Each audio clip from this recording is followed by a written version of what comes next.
সরাসরি ইরান এবং ইসরায়েলের মধ্যে সংঘাত চলছে, সেই আবহে সরাসরি মধ্যপ্রাচ্যের এই যুদ্ধের মধ্যে মার্কিন ইন্টারফেয়ারেন্স, সেই ব্যাপারটাকে কিভাবে দেখছেন? সেটা দেখুন, এটা মার্কিনীদের চরিত্র, এটা একটা দেশের একটা রাষ্ট্রের তো নিজস্ব চরিত্র, নিজস্ব দর্শন হয়। হুম, হুম। তো সেই চরিত্রটা দুঃখজনক ভাবে মার্কিনীরা প্র্যাকটিস করে এবং সেটাকে দিনের পর দিন আমাদের বিভিন্ন দেশের উপরে ইমপ্লিমেন্ট করেছে। ইরাকের ক্ষেত্রেও এই সেম থিওরি লাগিয়েছিল, সিরিয়া, লিবিয়া, আজকের ডেটে দাঁড়িয়ে ইরানের ক্ষেত্রেও সেম থিওরি লাগাবার প্রচেষ্টা করলো। এবং এটা কতদূর কতটা সফলতা পাবে সেটা তো সময়ই বলে দেবে। হুম। তবে এই থিওরিটা যে সবাই নিউক্লিয়ার ওয়েপন তৈরি করছে এইটা বলে দেশে ঢোকা, তারপরে তেলের ভান্ডারগুলোর উপরে আক্রমণ করা এবং সেগুলোকে আগ্রাসন করা, হুম। এইটা আজকের থেকে শুরু করেনি, এটা বহুদিন ধরেই করেছে। এবং যেহেতু ইরানের একটা তেল বা তেলের খনির ব্যাপারে যথেষ্ট মানে অ্যাগ্রেশন আছে, যথেষ্ট একটা পজিশন আছে, স্টেবিলিটি আছে, হুম। সেই স্টেবিলিটিটাকে নষ্ট করবে বা সেটাকে নিজের আয়ত্তে আনবে, এটাই প্রাথমিকভাবে আমার মনে হচ্ছে তাদের লক্ষ্য। হরমুজ প্রণালী এই ক্ষেত্রে ইরানের একটা অনেক বড় মাস্টার স্ট্রোক হতে পারে, সেই বিষয় নিয়ে কি ভাবছেন? না, এটাকে আমি মাস্টার স্ট্রোক কখনোই বলবো না। তার একটা বড় কারণ হচ্ছে যে যদি আমার কোনো একটা এমন স্টেপে, কোনো টেরিটরির এমন স্টেপে যদি মাল্টিপল বহু দেশের ক্ষতি হতে পারে হুম, হুম। বা বহু দেশের অর্থনীতি বা সাধারণ মানুষের জীবনশৈলীতে তার এফেক্ট পড়তে পারে, হুম। সেটা কখনো ডিপ্লোম্যাটিক্যালি মাস্টার স্ট্রোক বলা যায় না।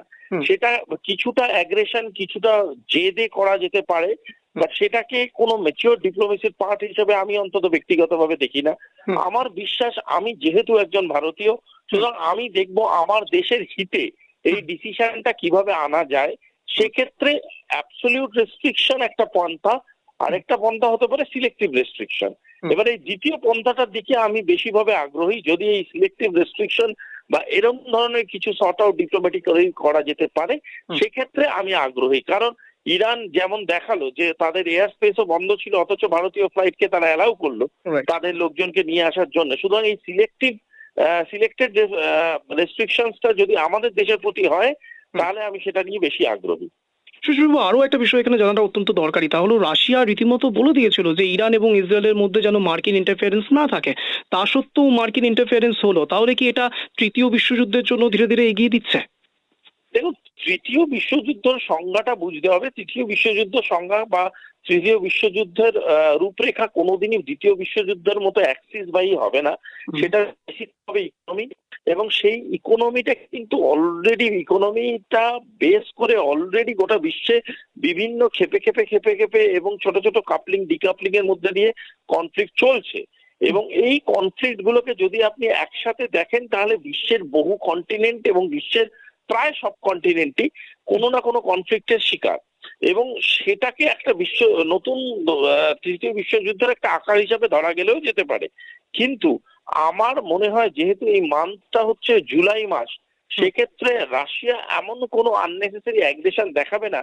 হুম। তার কারণ 21শে জুলাই রিওতে ব্রিক্স শুরু হচ্ছে, হুম। যেটা থেকে যে মিলিটারি অ্যাগ্রেশনটার অজুহাত করে আমেরিকা গোটা পৃথিবীর কাছে রাশিয়ার সাপোর্টটাকে নিয়ে কোয়েশ্চেন তুলে দিতে পারে। হুম। সুতরাং রাশিয়া চেষ্টা করবে এমন একটা অধ্যায় তৈরি করতে, হুম। চায়না এবং ইন্ডিয়াকে সাথে নিয়ে থ্রু ব্রিক্স, হুম। যেটা কিনা আমেরিকাকে একটা শাস্তি বলবো না, একটা ব্যাকফুটে ফেলার চেষ্টা করবে। হুম। ভারতের ক্ষেত্রে ঠিক পরবর্তীকালে ভূমিকা কি হওয়া উচিত? অন্তত এই ইরান ইসরায়েলের ক্ষেত্রে যেভাবে মৌনতা দেখাচ্ছে ভারত, পরবর্তীকালেও কি এটাই রাখা সঠিক হবে? আপনি কি মনে করছেন? দেখুন, গত দুটো স্টেটমেন্ট যেটা বেরিয়েছে, যেটা আমাদের মিনিস্ট্রি অফ এক্সটার্নাল অ্যাফেয়ার্স এর স্টেটমেন্ট, হুম। আর আরেকটা স্টেটমেন্ট হচ্ছে যেটা আমাদের প্রধানমন্ত্রী এই কিছুক্ষণ আগে করলেন, হুম। এই দুটো স্টেটমেন্টের মধ্যেই কিন্তু একদম ভারতবর্ষের ফরেন পলিসি এবং ভারতবর্ষের ডিপ্লোম্যাটিক স্টেবিলিটির কথা ওনারা দুজনেই বলেছেন। এবং দুক্ষেত্রেই আমরা যে পন্থার উপরে মানে প্রচন্ড রকম ভাবে সাপোর্টিভ, সেটা হলো মেথড অফ ডায়ালগ। কোনোদিনই মিসাইল ট্রিগার করে কোনো ডিপ্লোম্যাটিক সলিউশন আসতে পারেনি। হুম। যদি কোনো যুদ্ধের সলিউশন কেউ কোনো দেশ পেয়েছে, সেটা পেয়েছে টেবিলে ডায়ালগস এর মধ্যে দিয়ে। সাধারণ মানুষকে মেরে কোনো দেশ কোনোদিন কিছু অ্যাচিভ করতে পারেনি।